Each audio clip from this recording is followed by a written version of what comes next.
enough for me. I am so excited to bring our first comedian to the stage.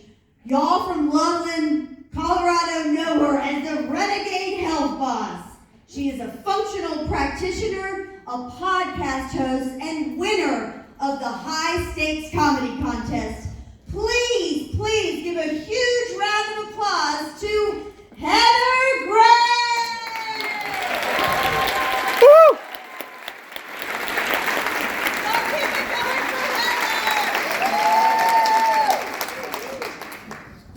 Oh my gosh, what do we think about Emily? I won't crop dust you. Although I did just have Mexican down the street, so I don't know. Could be taking our chances here. So I was a girl with daddy issues, obviously. I see a few of you here tonight.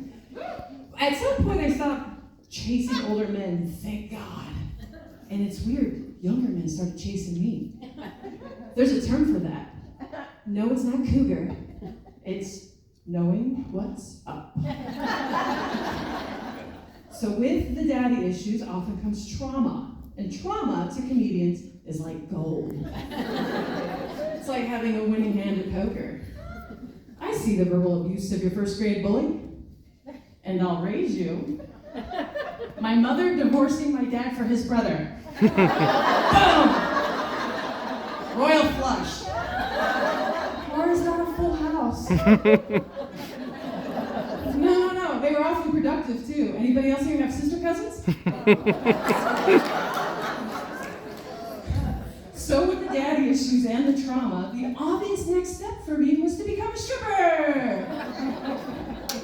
The recipe to make a stripper, 2 parts daddy issues, 1 part shitty self-esteem, with a sprinkle of former fat kid turned smoking hot her senior year.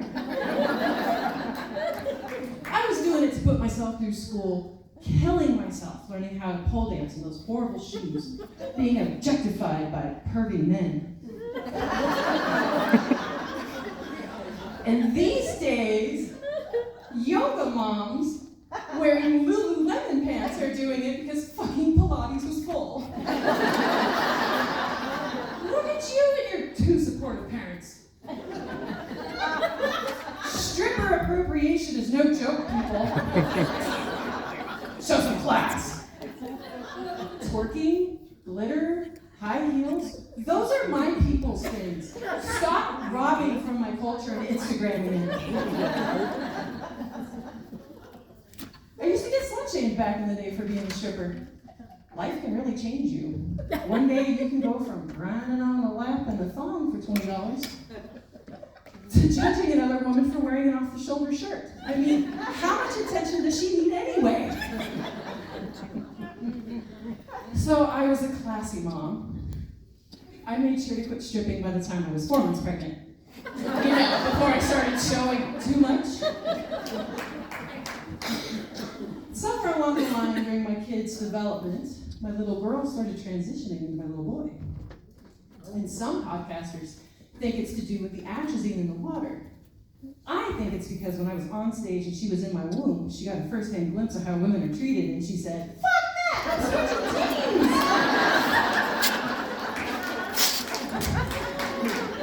When she was growing up, I used to feed her cereal for breakfast, hot dogs, and Kool-Aid for lunch, mac and cheese. Let's throw on some of those healthy goldfish snacks, for added omegas. And at the age of 2, she was diagnosed with an autoimmune disease directly correlated to her diet. So at the age of 9, I went back to school and became a functional practitioner. That's also when I became the health nut. We went from Cheerios and Kool-Aid to zucchini chips and coffee enemas. The best part of waking up is Folgers up your butt. No, don't put Folgers up your butt. Don't put Folgers anywhere in your body. That's just toxic.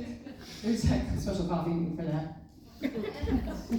The kids are so impressionable around that age. We were in Walmart, and the people in front of us in line weren't exactly health gurus. And they had a cart full of processed food. And my kid goes, "Yeah, do you know where I'm going with this?" My kid goes, Mom! Look at all the junk food in those people's cart. I wonder if that's why they're so fat. Awkward, right? In that one moment, I have never been so proud of my kid and horrified at the same time. Honey, we don't judge or shame people in the grocery store. That's right in the car. No, part of my path to healing has been changing the way I talk about people. Like saying, people are doing the best they can with the tools they have. Or you never know what somebody is silently struggling with. Which is just really an enlightened way of saying, trauma is the reason they act like an asshole. Such a great laugher. Really funny right now. GSC, I think jaded ex-strippers become Karens. No, hear me out. I'm gonna stop calling people Karens, including Maynard Credit, who I used to call Karen. I don't want to shit on women anymore. Instead, I'm gonna call them Stan. So when he's acting up, I can say, shut up, Stan. Go sit down, Stan. If I was a stripper these days, I would be such a Stan. Only 100% cotton for this bitch. My 6-inch stripper heels would have an arch support. And my cute little bralette is now a bra with 4 clasps, and to open requires a locksmith. Back in the day, I wouldn't think twice about doing a line of coke off another stripper's ass. These days, you offer me tap water in a plastic cup, and my head explodes. Gross! Get your shit together. The old me would kick the new me's ass, but the new me drives a way better car. Sometimes I miss being a stripper. The pretty clothes, the loud music, being announced. Next on stage 2, wearing her granny panties, orthotics, newly sober, it's Heather Gray! By day, I'm a mild-mannered functional practitioner and mother, and I never know when I'm gonna get triggered. Sometimes I feel like a stripper sleeper agent. And I never know where I'm gonna be when a certain song will set me off. I could be in the grocery store and living La Vida Loca comes on. All of a sudden, I'm swinging a bag of organic cashews over my head, dropping it like it's hot for some seaweed sticks, and I'm giving a little shimmy to the meat sticks.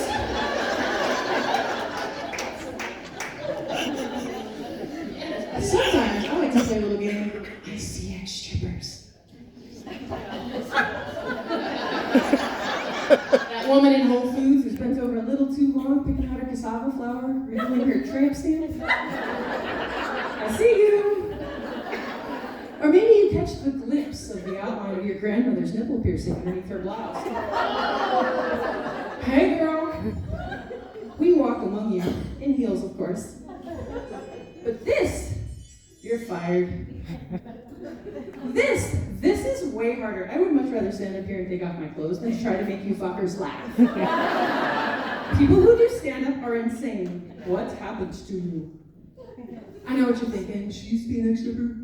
I'm rocking a little thicker bod these days. But you know, back in medieval times, only the wealthy could afford to be overweight.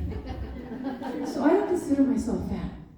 I consider myself rich. And next year, I'm considering giving myself gout. Now that's a baller move. Now, I want to, as a functional practitioner, I overcame 27 years of undiagnosed Lyme disease and reversed 2 autoimmune diseases.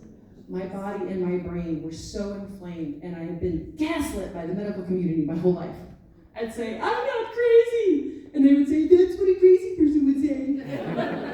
I want to start a new movement. I want to stop calling people crazy. Instead, I want to say, your brain inflammation is showing. Do you remember that song back from the 90s? Insane in the membrane. I want to change the lyric to, inflamed in the brain. This struggle is real. Be kind to one another and ask your doctor if dating a younger man is right for you. Thank you.